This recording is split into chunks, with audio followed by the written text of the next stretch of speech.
Basically, if you saw one of the streams beforehand, no, you didn't. Just technical problems, as per. But yeah, that's it. This is episode 7 of the Uniball show. We're going to be previewing week 4, and of course, giving our giveaway away or getting the results of that. But that'll be the end of the show because that's how television works, ladies and gentlemen. Week 7 already. Episode 7 already. Wow. Episode 7, yeah. Week 4. Yeah, we've still got got lots to do. Only have 7 episodes in media is wild. Sorry, honestly. For us to be as big as we are already, and to only have experience of 7 shows, industry is massive. Yeah. Don't we normally stop? People normally stop a season after 7? Don't we? So we'll be back next year. This is it. This is the final episode. Well, this is it. Like there's that trope of like people normally only do like 10 episodes or 20 episodes of a podcast and then they stop. And we're almost halfway there, having never done any of this before. If you want to stop, please just tell us. Please. If you want this stream to be summed up, we've currently got a producer, a manufacturer in the comments of the Instagram, trying to sell us things. So that's really simple. We might take him up on it. We don't know what he's offering yet. So prices.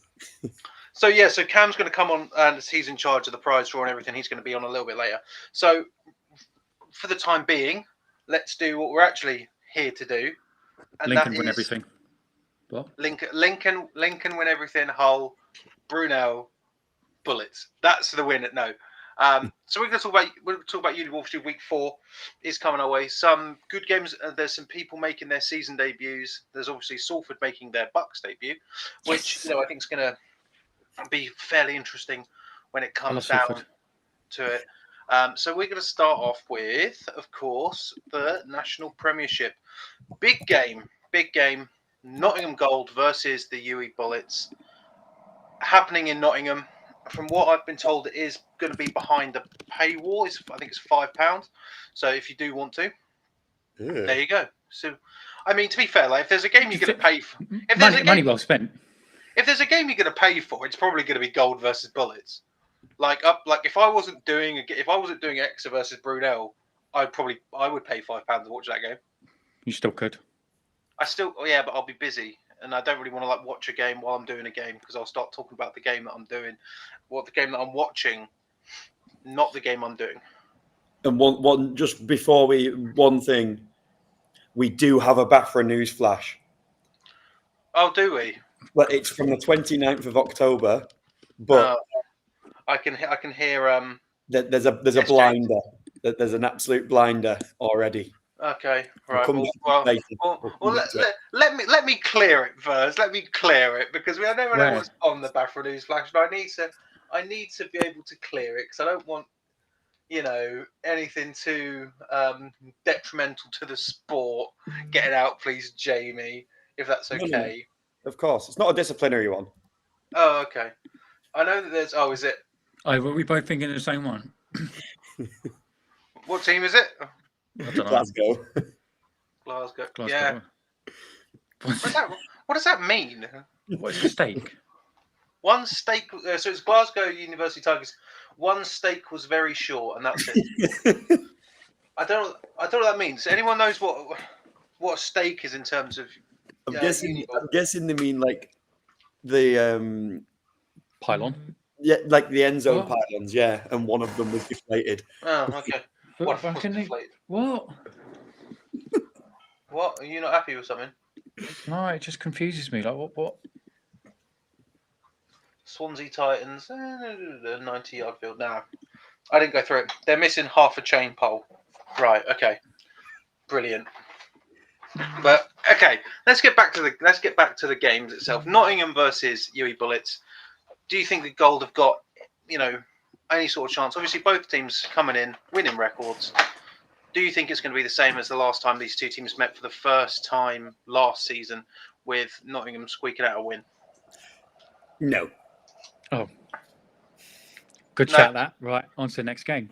Yeah, fair enough. Let's go. I mean, I feel Fantastic like analysis. I feel like we haven't really seen what Nottingham can do yet, if I'm completely honest. I don't think we've seen what either of them can do yet. But then I think with the national prem, like if it's a paint by numbers, we're currently looking at a black and white canvas because we haven't yet seen Durham, which is obviously the next point. They're facing Leeds Beckett. I think once we have that game and we can sort of see what Durham can do, obviously we'll get the stats for that as well. We've also we can get onto this talking point because I think that's a strange one, Chris.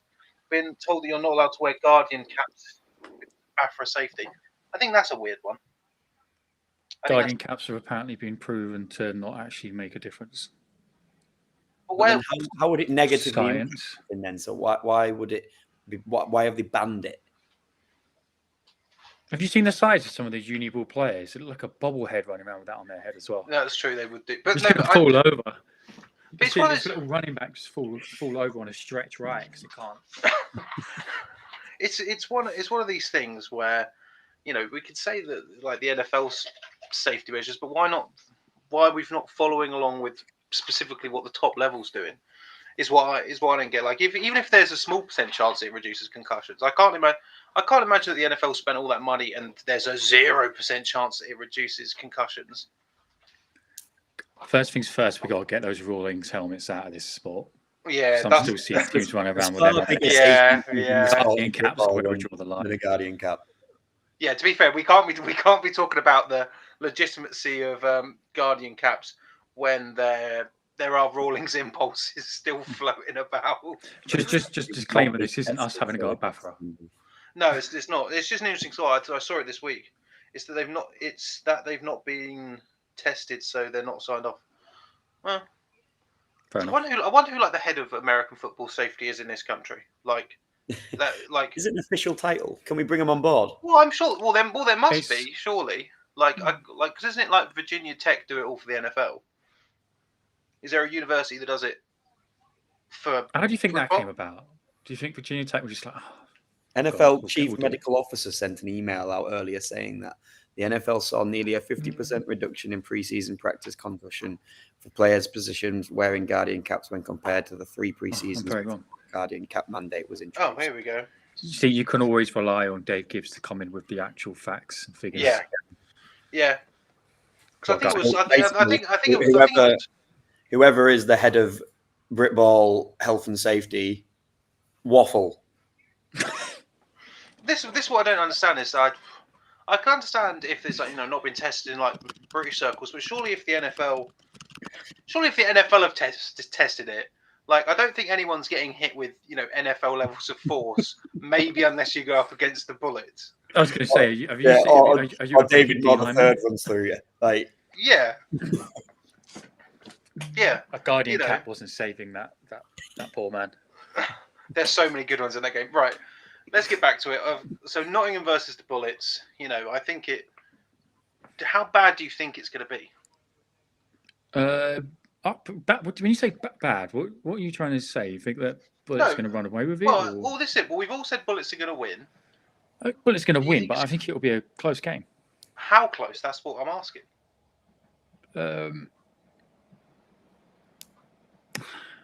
I want it to be a close game.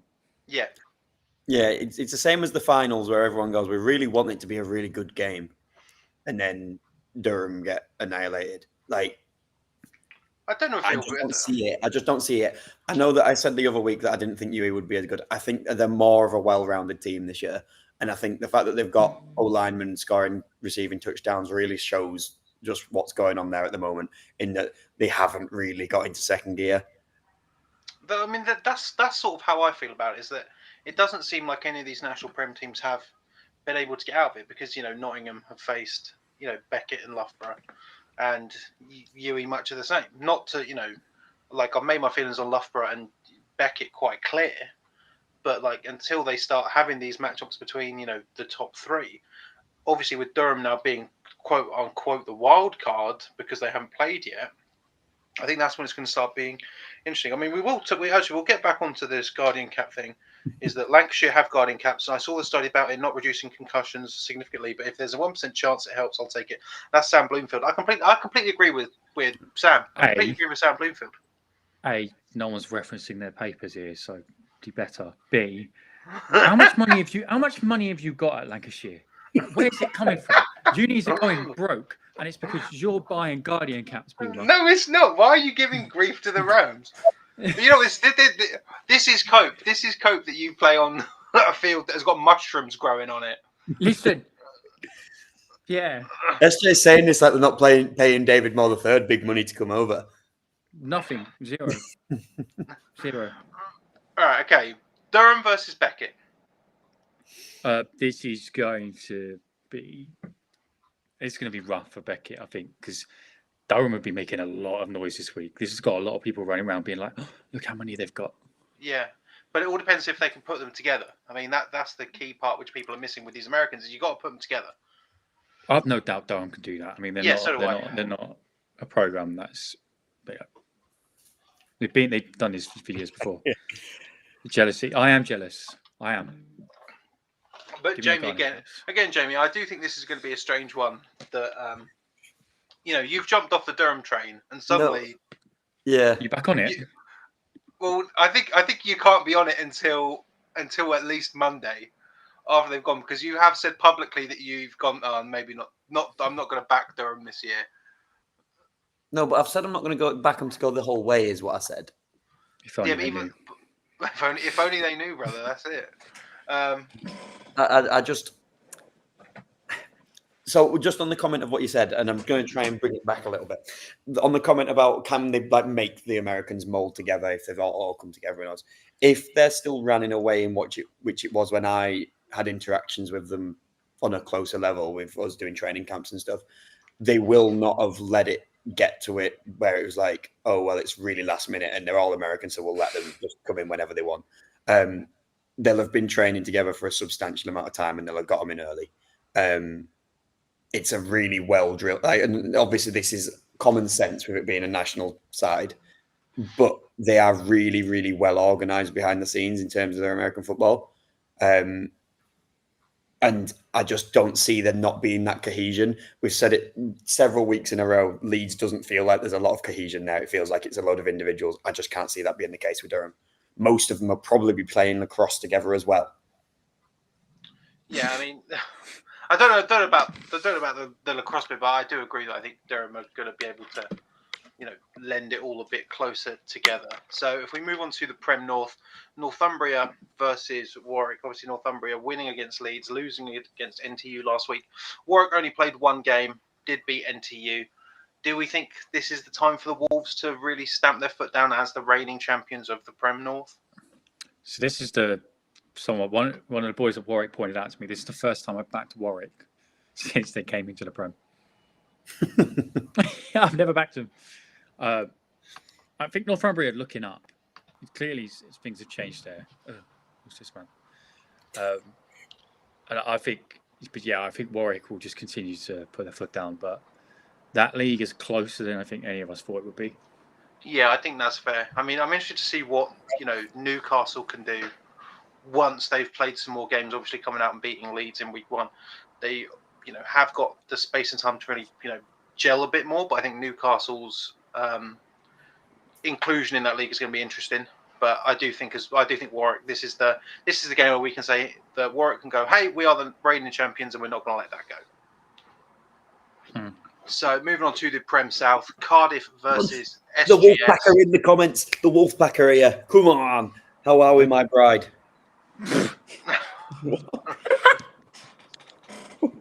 Right. So SGS versus Cardiff. SGS last week beating Portsmouth in their first game of the season 19-0. When compared to the scorelines of both the Cobras and the Burners against the Portsmouth Destroyers, quite disappointing when it's SGS. Cardiff, obviously, big loss last week to Brunel. Do we think Cardiff can do it, or are SGS going to keep growing as they tend to do, as they have done for the last few seasons? I think for the shock factor, if Cardiff can win that, awesome. Yeah. But oh yeah, I don't know. I feel like it's. I mean, it'd certainly be nice, but it's a question of whether they can bounce back from such a big loss. Which, SGS, although it's a tight win, they still didn't concede. They still had a good game really coming into this. Can they shut down Cardiff basically? I think there's more bad blood in the SGS versus Cardiff games. I mean, Cardiff have been battered by SGS ever since SGS were in the Prem South. Cardiff come away with a big win against SGS. That's huge for the programme, and it automatically puts Cardiff in the top 1-2 of that division. Because right now it's Brunel. I personally wasn't fully on board the Brunel train, despite us commentating all of their games. I wasn't fully on board. But, after that big win against Cardiff, it's going to be interesting to see what they can put up against Exeter, considering that Exeter haven't played a game yet. We've all picked Brunel for that game. But when it comes to Cardiff versus SGS, it is a split. Me and Jamie going for Cardiff, whilst Cam and SJ are going for... I think Cardiff showed me last week, because I think you said to me for years, like, they can be a tricky team. Like, they were up for that game against us, like, in a way that I've never seen a team come to Slight by and beat. I think if they do the same against SGS, I think they could lead at the start of the game. It's whether they can maintain it. Yeah, I think that'll be the thing. We've seen SGS over the last few seasons, or last season anyway, didn't start as hot as maybe one would think, and then as the season has progressed, they've become more of the SGS of what we'd expect. Obviously, like, they've got players who are going or coming back from playing elsewhere, and that's something that we can expect. But you've got to play one half of the season first, right? So, unless Jamie's going to say something here. Oh, just the Wolfpack are apparently waving at me in the comments. I didn't know that was a thing, but they've been sending me practice. Like on MSN and back in the day, we could knock on people's screen and stuff. It's what's happening on the phone right now. Right, brilliant. So Scottish one. There's only one game this week. Heriot Watt 0-2 versus. We just skipped over the other Prem South game. Well, I feel like there's not much to really discuss here, in the sense of Exeter haven't played a game yet. Brunel have been, they beat Portsmouth by a lot, beat Cardiff by a lot. Because we haven't seen Exeter play, can we expect something different? I don't know if we can. We've not, with all due respect to Exeter, they've been pretty silent over this off season. We know Jack Mullins is the new head coach. It's going to be his first, game as the HC of the Demons. That scares me. They've been really quiet. And I think we've said this all week in our camp, is we don't know what's happening on Sunday. Like, we don't know who's turning up, what kind of Exeter team it is. Is it one that powered their way to a championship a few years back, or is it one similar to last year, or is it one, we just don't know. So I think that has a little bit of element to it. But yeah, it's one of those things where we can say at the start of the season with Portsmouth, that was unknown versus unknown. We sort of know what to expect now from Brunel, especially last game, where it was probably the more classic playbook of what we would have expected, with DM3 and Davide Pinto really leading the offense for Brunel, and then being able to that run attack opening up the passing game later on in the game. But it really does depend on what Exeter team shows up, and I mean, I'm looking forward to it. 1 p.m. on Sunday, of course, is when it's going to be. Is that good enough for you? Yeah, thanks. So Scottish 1, Heriot Watt 0-2, Glasgow Uni Tigers 1-1, suffering a big defeat at the hands of the Mavericks last week. I mean, Glasgow's going to take it, I reckon. I think this injury to the QB that was revealed, I think this has maybe derailed Glasgow's season as before it even begun. I don't think it'll impact anything against Heriot Watt, but I don't think that I think genuinely it's impacted them more than what we maybe would have thought. Yeah, that's it. I heard about it and I thought, it's not going to be that big of a deal. And then obviously they've turned around, lost to Edinburgh, which this Edinburgh side is clearly quite good as well. But I agree. I don't really see it having an impact against this Heriot Watt side. For all intents and purposes, I can't really see him winning a game aside from the obvious walkovers that will come against Aberdeen. Yeah, I mean, not. Hopefully, Aberdeen do find someone willing, a level 2 coach willing to sort of, be their head coach, because that's what they're missing right now. Oh, is it? I thought it was lack of players. So. Then I might be wrong. I thought it was level 2 coach. Anyway, lack of players, level 2 coach. Hopefully, they find the people that they need to play the rest of the season. Northern One. This is going to be a hard one to talk about without being really harsh here. Lancashire Rams versus Edgehill Vikings. Have we got anything to say here? I mean, that Liverpool score is literally just going to be double it and give it to the next person. Like, are there going to be 6 snaps that go over the QB's head into the end zone? It's going to be a hard one. Again, Edgehill, good on them for being a D1 side here, but this is what I mean in terms of they've entered a very, very tough division, and they're going up against, one of the favourites to be promoted into the Northern Premiership. It's going to, I think it's going to be a rough day at the office for the Edgehill Vikings on Sunday. Fun day out. It will be a bad game for Lancashire if they don't break their own field goal record again. That's a loss. You've got to break it a second time in a row. I mean, especially, I don't think they'll ever be in a position where they're going to kick a field goal. You're going to need to. Yeah, that's a very, as much as it's harsh, that's a very good point from Jamie. I do. Just kick it on first down just to prove that you can. I mean, it's at Lancashire as well, so it's going to be a bit of travel, but don't get me wrong, Edge will win that game is the biggest upset in the history of Uniball, as far as I'm concerned. I can't see it out. Manchester Tyrants versus Liverpool Raptors.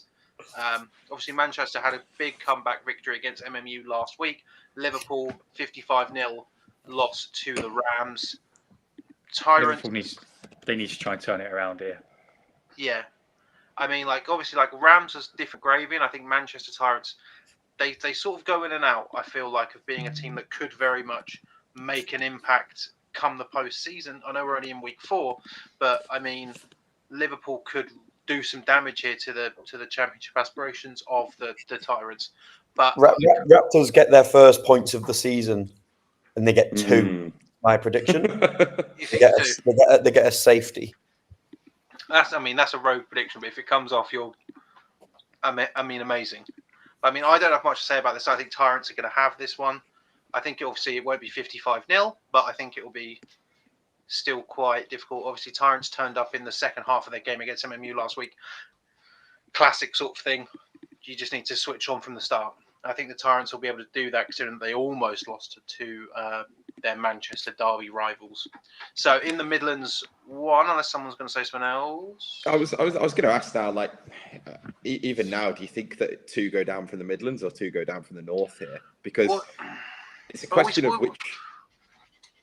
We sort of spoke about it on Monday, and one of the things that I said, and Jamie was very much in the camp of that he thinks it'll be the Raptors and the Vikings, and then from the Midlands, it's looking like it's going to be Leicester, And my thing is despite the fact that Derby are 0-1, it was 31-21 loss to the Sabres on Sunday. I don't think it's going to be a relegation from the Midlands. I think that division's too close in terms of each team, whereas the Northern, I think there is a much larger gulf between the teams at the bottom and the teams at the top. So, if Liverpool keep putting up score lines like this, don't worry, Theo. We'll get on to Kiel versus Salford. We'll get on to Salford. We'll talk at length about Salford. But yeah, I mean, if Liverpool keep putting up, score lines allowing 55, then it's going to be the same as the. So it's both. So it's both for Dylan there. In terms of Aberdeen, it was no level 2 coach and 19 players. At least they tried. Yeah. I mean, as it stands right now, I think it's going to be Liverpool and Edgehill. Right? Yeah, no, I agree. I mean, the thing is, it only takes them either of those teams taking 1 game off of MMU or Manchester. Exactly. Because it won't be Lancashire. None of them are taking a game off Lancashire. But it only takes them, it only takes MMU slipping up again and having 1 game taken off them for all of a sudden Derby's now at risk. I don't think it'll be that bad. No. I agree as well. I think it will be those 2. I think they Well, look out of place. Well, I think we'll be able to get an answer to that as we move on to the Midlands One. Derby versus the Longhorns this week. Obviously, Derby losing last week. Leicester on 0-2 as well. I think Derby are going to take this one. Leicester, I'm worried for Leicester. I'm worried for the Longhorns.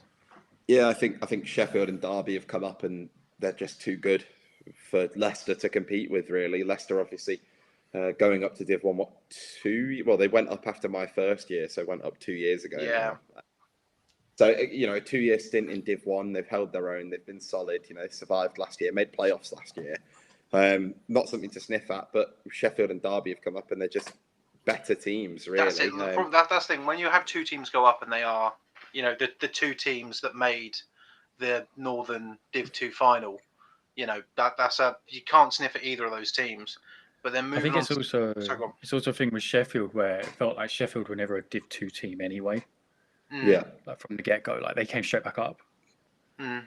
So I think Leicester, even when I was at Loughborough, they were in Div 1 then, and then they got relegated that year. So it's been a while since they've really challenged at the top.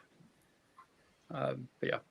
So moving on to the next game, it's Nottingham Green, currently 0-1. Hallam playing their first game after their Week 2 fixture was postponed. I think everyone but me, because we have done the predictions, we're just going to post them tomorrow. I've picked Sheffield Hallam. The last two games of the regular season last year, Hallam beat Green on once and then beat them again in the playoffs. I like Hallam. I like Hallam probably more than anyone else in this call, but for me, I'm picking Hallam. I like Hallam. I also like Hallam. I have no issue with Hallam. I just think not so better, and that's I don't think it's going to be a steam run. I think it will be a really, really good game. I think that it'll be a tight game, and Notts will just show that they're just a slightly bit better as an opponent. Yeah, I agree with Jamie. I don't dislike Hallam. I don't think they're going to struggle this season. I don't think they're going to have a bad year. I just think Notts Green are probably going to be too good. But where have you pulled that from? Where have I pulled anything from? That it's the same old. We've seen one game. They did very good against Leicester, and yeah, Leicester might be the worst team in the league. But when effectively you've seen nothing of both squads, you can only really go off of what you think, and it's just a feeling based on how highly other people are speaking of Green that they are in for quite a good season. I don't know. I just think that turnaround at the end of the season for Hallam against the Green last year. For me, that's enough to give the edge to the Warriors. So moving on to the Southwest, Bournemouth University Bobcats versus Barracuda in the rematch. This time at Bournemouth, I do think if Bristol's offense can, find a bit more cohesiveness, they could, potentially challenge here.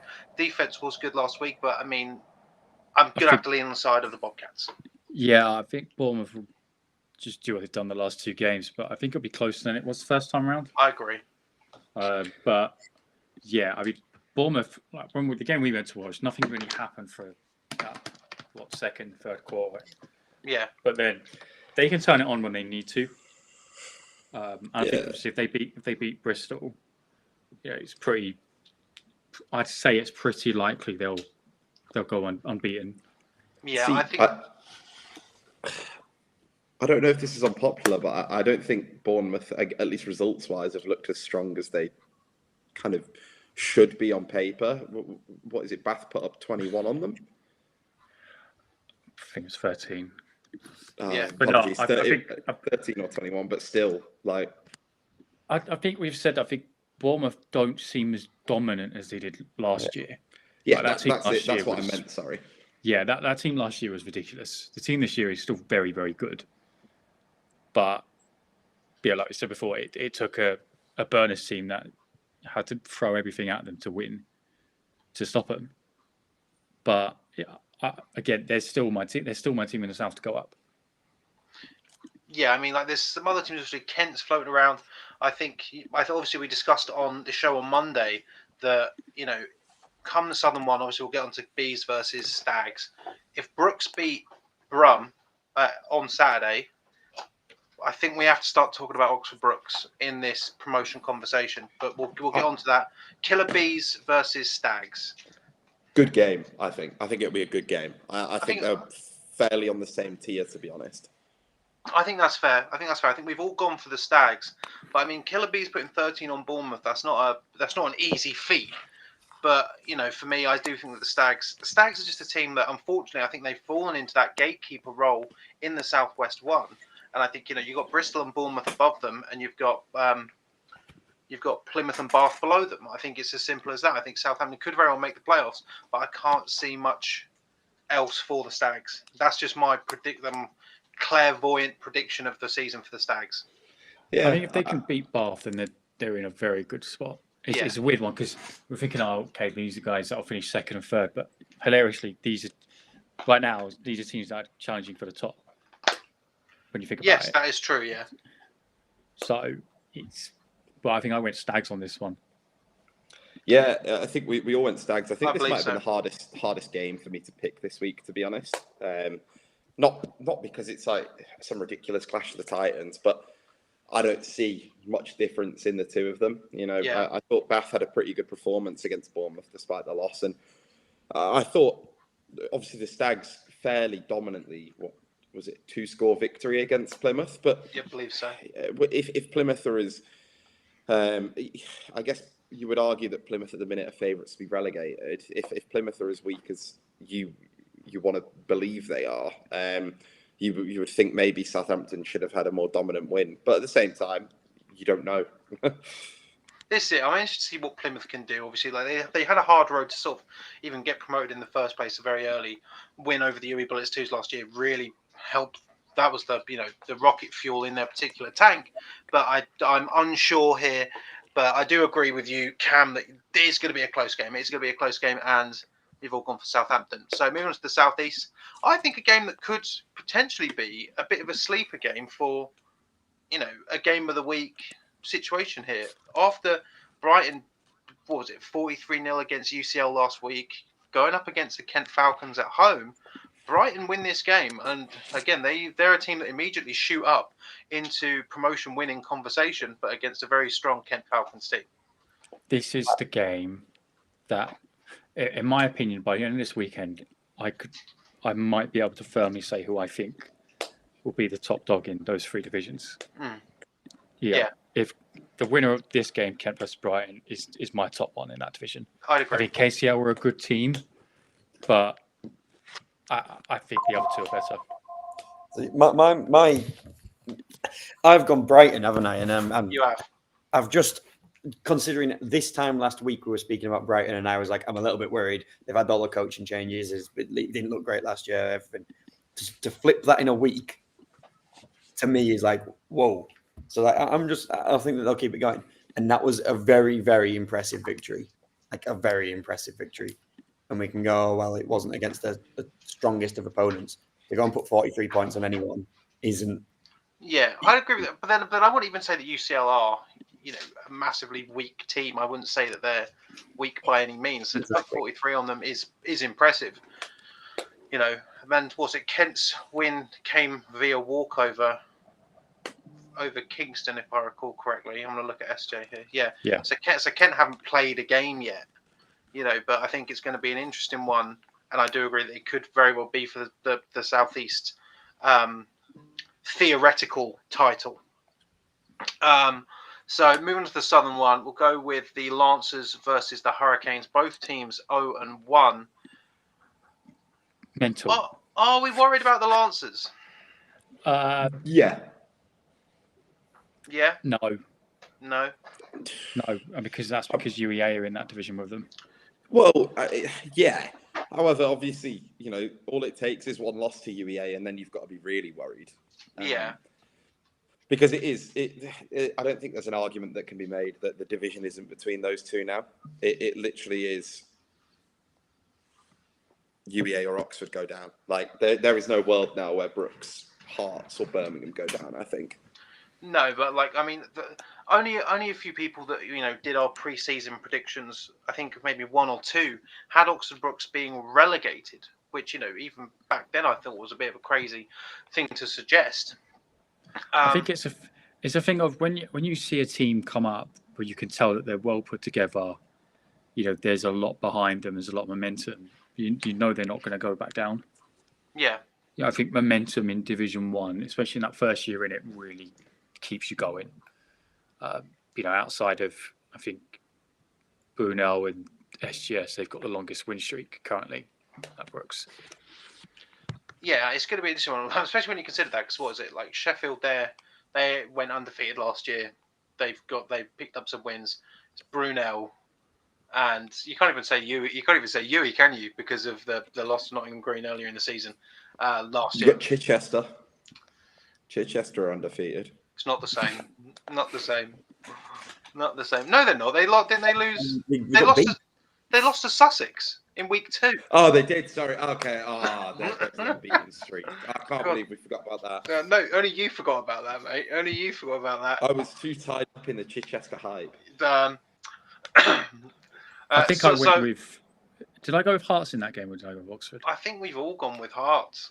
I think we've all gone with Hearts. We've actually been fairly kind of together on our picks this week. There's only a couple of games where people have I think it's Brighton, Kent with Jamie, me and Jamie, Cardiff and SGS, me for Green and Hallam, maybe small for Div 2. So moving on, obviously Explosion on Saturday, unless SG's going to add something. No, I was just going to say I think Hearts have got they've got talented players in that team. It's just whether other factors can figure things out. Yeah. I think Oxford run quite a unique offense, so it's going to be interesting to see if Hearts can defend it. Let's be completely honest. So Explosion is Saturday, first Division 1 Explosion. So we're going to see if anything special comes out for that. Lions versus Brooks. Birmingham Lions 1-0 after basically having a buzzer beater at the end of their game against the Hurricanes, and Brooks, who have looked convincing, however, playing UEA and the Lancers. We've all gone Brooks. We've all got Explosion defeat. Brooks will thrive off this atmosphere. That's it. I don't think it's going to be an explosion. I think it's going to be an implosion. See, that would be. You've been thinking about that. You've been thinking about that whenever you can. No, that was off the top. You had to think about it. Lined up this I'm properly impressed with myself for that. No, I genuinely. I think Brooks are coming into this 2-0. They've got a bit of swagger about them. They've got a pretty good team. I could see them winning it, and I will coin the phrase implosion if Birmingham. What do you mean lose. you coin the phrase? Cardiff have done this already. Everyone has made that joke since Exposure's been a thing. He's looking around trying to find the ghost in the flat to laugh. I said it first. No, you didn't. You didn't. No, you didn't. Get him off. We're the first ever. Get him off. We invented Uniball. No, we didn't. No. Do you obviously weren't around for implosion when Cardiff did it, but highlighted the word poo, and it was really funny. It was really funny. You weren't there. You were too busy, rattling your head around it for Colonials. So moving on to Division 2, unless anyone's got anything else to add for Explosion. I think kickoffs at 4 on Saturday for anyone who wants to watch it. Will be live streamed via the Lions. Good to see it back. Yeah, I mean, I'm going to be going down there to, get some footage. I want to see if it was as good as it was a few years ago when I went for them beating Cardiff. So I'm looking forward to going. So moving on to Division 2, York versus Hull. Hull's first game of the season. We've all gone York. Jamie, you got to tell us why. Because I've seen videos, right? And I've been given insider information of people that walked into the whole strength and conditioning session. What? And so this week they had their strength and conditioning session. And so what they're once a year. So an informant walked in and told me something. They are looking very unathletic, shall we say. Listen, mate, they're doing conditioning trying to get better, and you're putting them down right now. That is true. That happens when you only have one strength and conditioning session a year, though. It's not. That's so harsh coming from the Lincoln Colonial. I was going to say, mind you, it looks like they've done more than you have. That's So. crazy work. And I was a as Lincoln said in the Colonial, but past, yeah. Hull do have some good players. Ezra Paxman is going to be a really good player in that division. Like they're going to put him against O-linemen, against rookie O-linemen, and they're going to try and double team him, and it's not going to work. He's a GB national, like not an adult ball, obviously, but he's a GB under 19s. He's a very, very good player, and he'll play both ways. And I think Hull will get a little bit chirpy, and I already know that there'll be some faces in the comments if something happens, but I just don't see them being as good as York. There's just Hull as a university, not even just American football team, but as a university sports is very dysfunctional at the moment. And they have, for example, they had no posts. Like,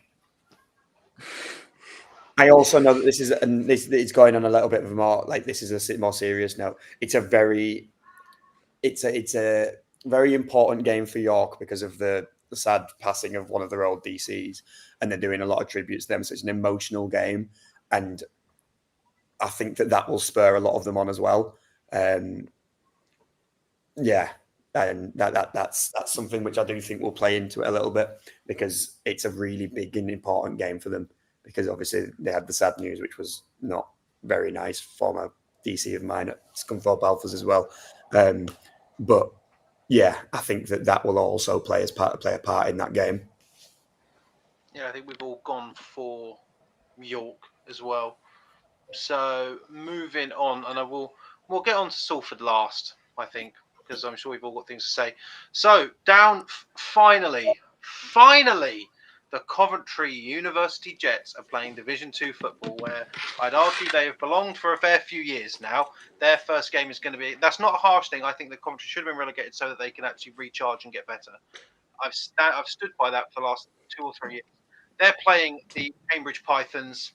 Cambridge, not a bad team, but I think we're all going to be back in the Jets. Yeah, I've heard a bit of intel from my sources. The Marines have moved on. There is no American lifeblood within Cambridge anymore. And playing them last year, their Americans were ridiculous compared to the rest of the team. I can see it being quite a rough year for Cambridge. Yeah. I think this is the perfect time for Coventry to recharge and actually show that the Jets have historically been a pretty good American university. So they're very storied. They've got a good history.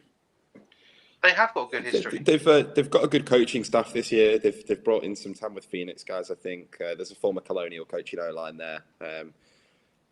So from what I've heard about the team, they have a fairly small squad, but a very committed small squad. You'd rather have a group of 30, 35 guys that turn up to every session, don't miss a thing, put in 100%, than a squad of 80 guys that 40 of them miss everything.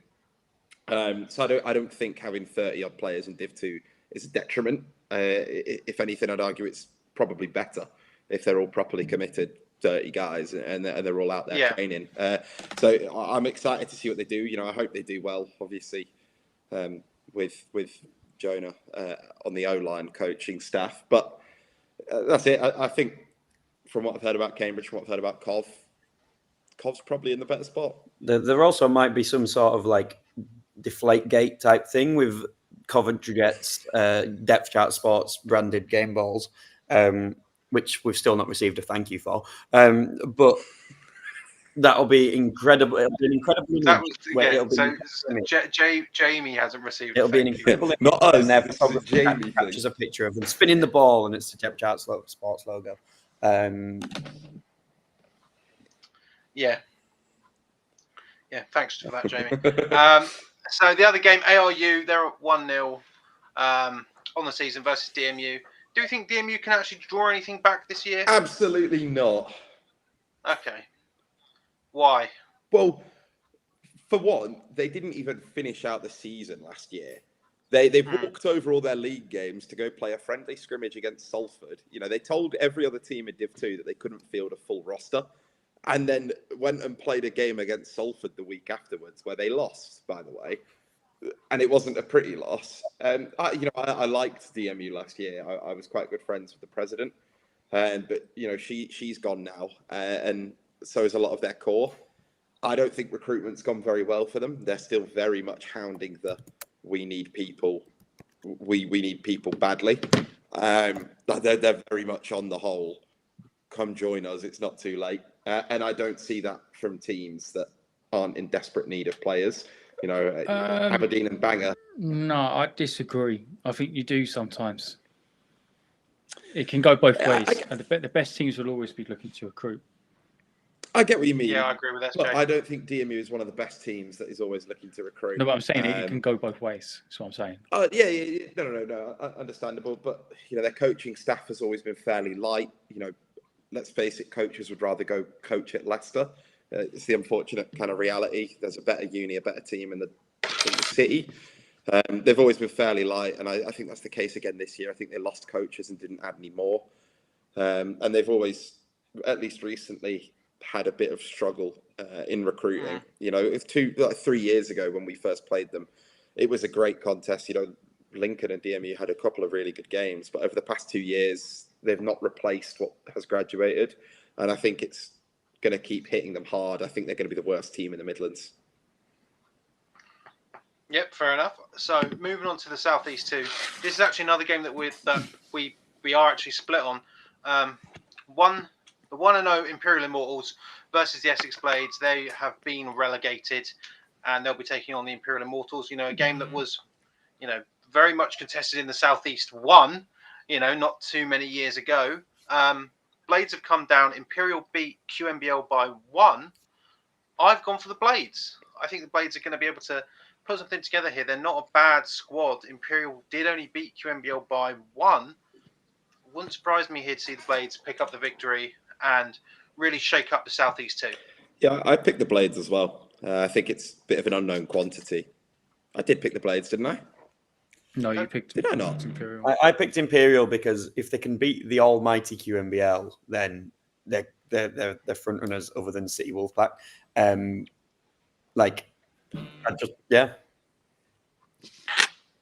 So guess moving on. City make their season debut, same as the Greenwich Mariners. Jamie's City gone for Wolfpack. City. You're still in the comments. Give us not even a prediction, a promise about the game, please. City. Everyone wants City to make the playoffs. Greenwich, I do think they still have that surprise ability, but they want to have some more consistency. I think we've all picked City. I don't think anyone has picked Greenwich, but don't quote me on that. I'll actually have a look now. We're on the City hype train, I guess. All there. We're all there for the wedding. Nope, sorry, I've picked Greenwich. Ah, Go Mariners! Go Mariners! I feel like you're still living off that game from 4 seasons ago. I'm 100% living off that game 4 seasons ago. Greenwich is still good. How's it been? Right? Has it been 4 years? That is absolutely. It's crazy, isn't it? Yeah, we're still here, and we are still here. But yeah,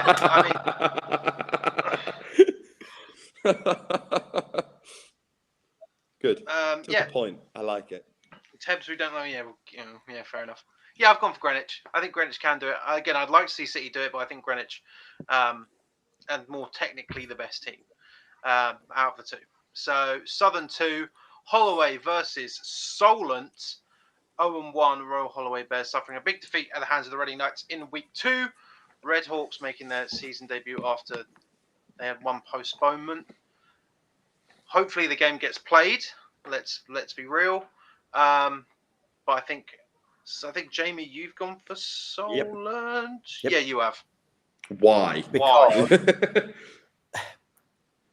I just feel like that defeat was.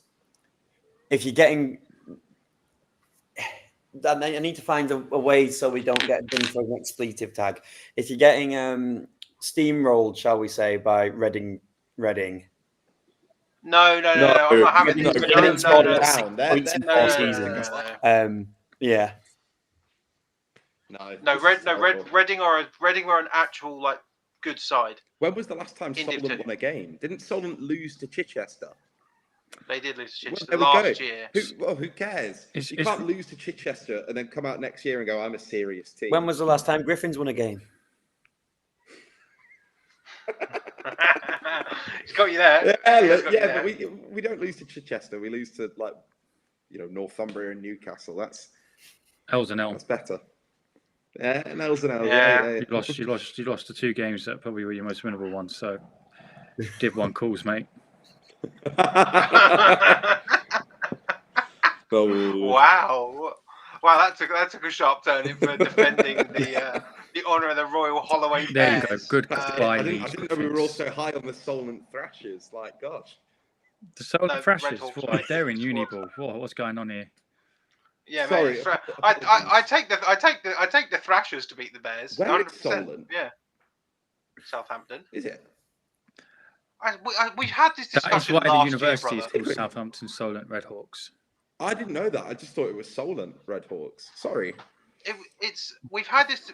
It might have been Dylan actually, who was like, "Where's Solent? It's in Southampton." No, I think it it's might not. have been me. I thought it was in Cornwall. Why would a team Right, in it's not. Cornwall be playing in the South Division? Yeah, but why would Brighton be playing in the East Division? Because Brighton is Southeast. Southeast. Sorry, apologies. Why would UEA be playing in the South Division? Because it's the best division in terms of distance, and it's hard. UEA is very different from saying the teams in Cornwall. Yeah. Like that is immensely Is it? southwest. To be fair, Hull used to play in the Borders division, and they were about 4. I was going to say, Hull played in Scotland. Yeah, but that's why they don't now, for crying out loud. Right, we've got one more game to talk about before we do the giveaway. The time has finally arrived. The Bucks debut of the Salford Storm taking on the Kiel Crusaders. We've all gone for the Storm. I mean, we know they've got some, good coaches in from the Titans. They've also got some good players in from the Titans. Going up against Kiel. Kiel haven't had the greatest of success, but I mean, I do think that it's a very strange situation for Kiel to be in here, in that they are the underdogs going against a team that hasn't played any Bucks regular season fixtures yet. Do you know what it is, right? They just look really, really organised. Who? Salford? Yeah, Yeah, they do. Yeah. graphics Yeah. are great. The squad they've got, that's a big squad for a first season. Coaching staff looks good. Like I said, I think they can have a very, very good first season. Yeah. I think they've got quite a bit of support from their SU. They're playing at Manchester's home ground, aren't they? From last I checked, yes, but I did have a conversation that said that they weren't entirely sure. But I mean, if you can have, you're a Div 2 side playing in your first season and you're playing at Bellevue, that's pretty decent for the Storm. Yeah, I think it's a shame they only get to play 4 games this season. Yeah, but it's a shame that the SUs in that Div voted on it and chose it. But I get it, I guess, from a financial standpoint. But it sucks from kind of our standpoint of enjoying Uniball and not getting to see as many matchups as we would have wanted. I do still think there is this is going to sound silly, but a sleeping giant in that division, considering that LJMU, they've not played yet. They were my team to go back up to Division 1. I still think Salford have a very good chance of making the playoffs, mind you. But, in that division, it's very exciting to see what Salford can actually bring to the table now. They're actually an actual Bucks side, right? So it's going to be an interesting one. But, I mean, Kiel come away with a victory here. I think it's going to be very interesting, and I think it may forebode the rest of the season for the Salford Storm. So, Cam, I'm going to throw to you. Yes. Yeah, giveaway. This took me a long time to do. Turns out there is no easy way of picking a giveaway winner with about 10,700 entrants. All the tools that you need to use cost $1,000. It's insane. It's a lot of money. Question. If anyone watching it does know something we can use, please tell us. Yeah, there are tools that claim to work and are free. But the only real ones that work are proper marketing enterprise tools, which cost about $1,000 for a subscription. No, the proper ones that work, Jamie. I promise you. So yeah, instead I had to manually load every comment by scrolling through my computer for about an hour, and from there I had to use a random number generator to pick a number between 1 and 10,700. And from there, I had to manually count up and scroll to that comment and select them. And it took me a long time, but it was worth it, and I did it accurately. So we have the winners, I guess. Do you want to start with the Scion Nutrition Bundle? Go on then. Yeah, so winner of that was Luke Richards from the Coventry University Jets. Wow. Up the Cov. There we go. This will fuel you to a return to Div 1. That's it. That's what it will do. Absolutely. Fuel a return to Div 1. The winner of the £25 EP Sports voucher from KCL is Xavier Malek. Another one. Yeah. Thank you. That's. I mean, that's pretty Everyone's good. training right now, aren't they? That's why. Well, they Possibly, they can watch it back on Spotify. yeah, possibly the best and most important prize, the one that everyone wants to know. Who won the signed photo of Tebbs that, because we hit 10,000 comments, is hand delivered and there's a picture of him What do in you his mean pool? hand delivered? Hand delivered. That was never agreed. Well, okay, maybe not hand delivered. Picture of him in his pool, completely signed. That goes to Ollie Sweeney at the Gloucester. Oh, that's perfect. I can hand deliver that one. Yeah, that's fine then. I thought I was really worried you were going to say like, oh, it's going to be someone, Joe Jones over in York, and I'm like, no, I'm not hand delivering that. University of Glasgow. I can definitely hand deliver that to Ollie Sweeney. Yeah, I can definitely do that. And the winner and then winning team of the other, I guess, big prize is Siraj Gill and the Royal Holloway Bears winning the game balls. I mean, good on Holloway. Good on Holloway. Yeah. Everyone complaining about Holloway, but Holloway have got themselves two shiny new game balls. So there you go. That's it. Defended them. I'd love to know how many times those people commented compared to the likes of Kuda and people at Brunel. It was a ridiculous amount of comments. I think all of them spam commented except for Xavier Malek, who commented once. No. And Fair enough. walked away with a prize. The rest of them, there were at least 10 comments from each of them. Fair enough. I didn't kind of count specific numbers, but fair play. It's all about luck at the end of the day. I mean, we'll get a graphic out with those names on. So if they are training, they can come through and get their prizes. I'm just happy that I'm just happy that I can hand deliver something to someone who doesn't live very far away. So that's nice. Yeah, I mean, that was the preview for week 4. So I keep forgetting today's not Friday. So Saturday is Explosion. I will be at Explosion for Birmingham versus Oxford Brook. So we do expect some content regarding the Southern One fixture. And then on Sunday at 1 p.m, it is going to be the Brunel Burners taking on the Exeter Demons live on Depth Chart Sports' YouTube. So tune in, stay tuned.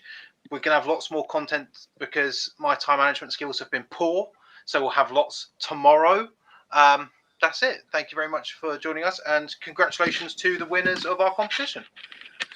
Till next time. Goodbye. Goodbye.